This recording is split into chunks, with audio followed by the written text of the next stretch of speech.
Gubernur Sumatera Barat memetakan kondisi ruas jalan yang rusak akibat banjir dan longsor. Bersama Balai Pelaksana Jalan Nasional Sumbar, perbaikan akan dilakukan segera agar jalan bisa kembali dilalui jelang Lebaran nanti.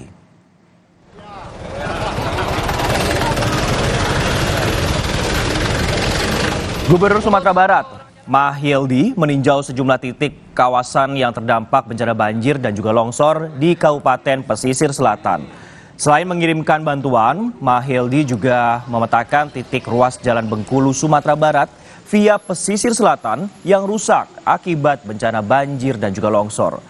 Pemerintah provinsi juga akan segera membahas perbaikan titik ruas jalan yang rusak dan rawan longsor. Perbaikan juga akan disegerakan mengingat pentingnya peran jalur lintas barat Sumatera ini.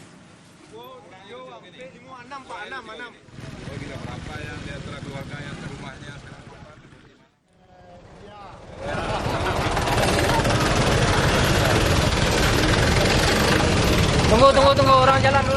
Dari informasi BMKG, bulan Maret ini juga akan ada nanti curah hujan yang tinggi.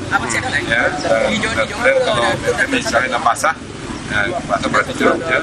Dan yang yang tinggi nanti, maka itu tentu kepada warga masyarakat kita akan memberikan kewaspadaannya ya, di daerah-daerah yang berada di lereng-lereng, di daerah yang di pinggiran sungai, ya, supaya menjaga kewaspadaannya, kehati-hatiannya, dan perlu barangkali mungkin juga bisa supaya mencari tempat-tempat yang lebih aman lah untuk keluarga rumah mereka, jiwa mereka.